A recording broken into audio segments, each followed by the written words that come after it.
সবাই কেমন আছেন? আশা করি ভালো আছেন। আলহামদুলিল্লাহ আমিও ভালো আছি। আজকে একটা নতুন রেসিপি, মানে আমার নিজের হাতের গরুর গোশত মাখায় রান্না করা। আমি দেখেন কিভাবে সব মশলা একসাথে দিয়ে মাখায় তারপর আমি গোশতটা রান্না করব। প্রথমে পেঁয়াজ কুচি দিব আর সাথে একটা টমেটো দিয়ে দিলাম।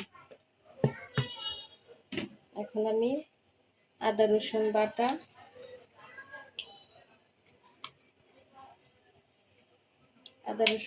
দিব,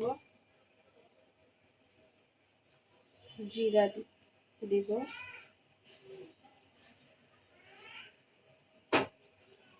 ধনিয়ার গুঁড়া,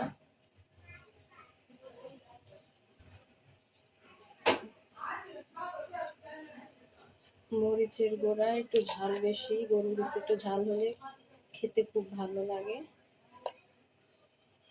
তারপরে দিব হলুদের গুঁড়া পরিমাণ মতো, তারপরে দিব লবণ,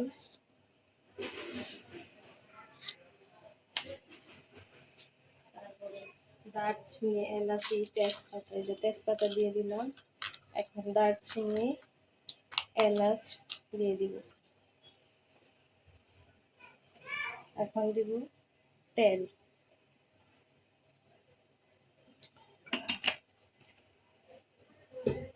এখন আমি হাত দিয়ে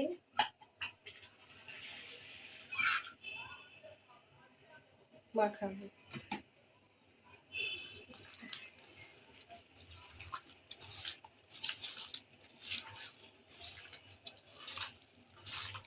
মাখায় রান্না করবো। মাখায়া 10 মিনিটের মতো রেখে দিব। তারপর আমি ভালো করে গোশতটা কষাবো। কষায় বড় বড় করে আলু দিব, হালকা একটু ঝোল থাকবে। তো দেখতে থাকুন আমার ভিডিওটা। যদি ভালো লাগে অবশ্যই ভিডিওটা লাইক, শেয়ার, সাবস্ক্রাইবার করে দিবেন। তো দেখতে থাকুন। এই যে মাখাচ্ছি, মাখানো শেষ।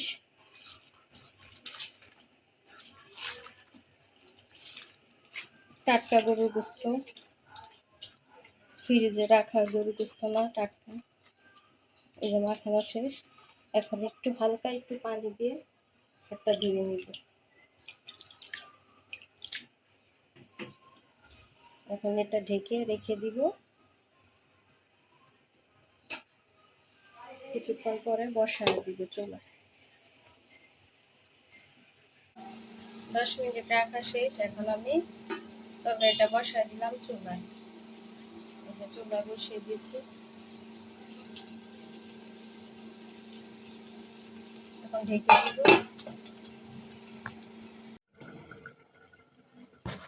তরকারি বসিয়ে দিয়েছিলাম। এখন তরকারিটা নাড়া দিয়ে দিব।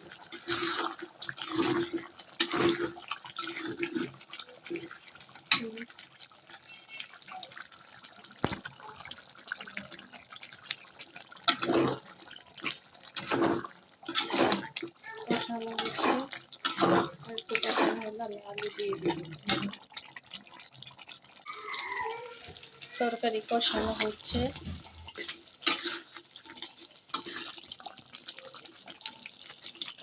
গরুর গোশত টাটকা, আর সব মশলা হাতে, জিরার গুঁড়া করানো, আদা রসুন বাটা, সব কিছু দিয়ে অনেকক্ষণ, প্রায় 10 মিনিটের মতো মশলা টসলা দিয়ে মাখায় রাখানো হয়েছে। কষানো হয়ে ভালো করে কষায় তারপর আমি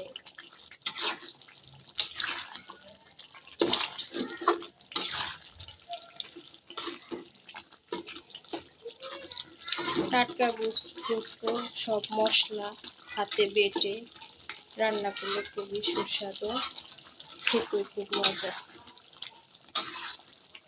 আমি ছোটোখাটো ভিডিও দিব, শর্ট, এত বড় ভিডিও দিব না। যদি ভালো লাগে অবশ্যই ভিডিওটা দেখবেন।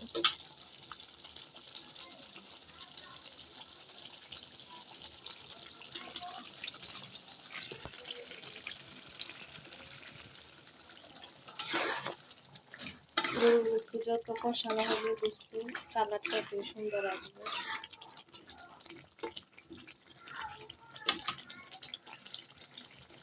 এখন আমি বড় বড় করে আলু কেটে রেখেছিলাম, আলুগুলো দিয়ে দিব,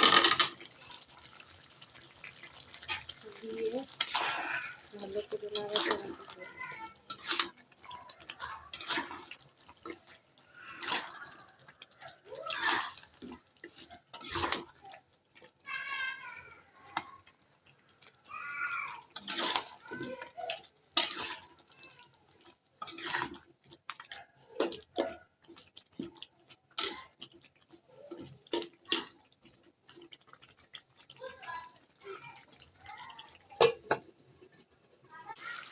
কষানো হয়ে গেছে, এখন আমি পানি দিয়ে দেব।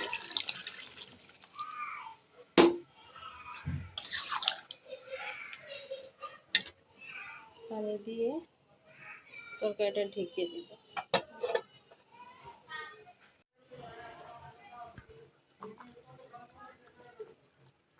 তরকারি প্রায় শেষের দিকে হয়ে গেল, আর অল্প একটু ঝাল হবে,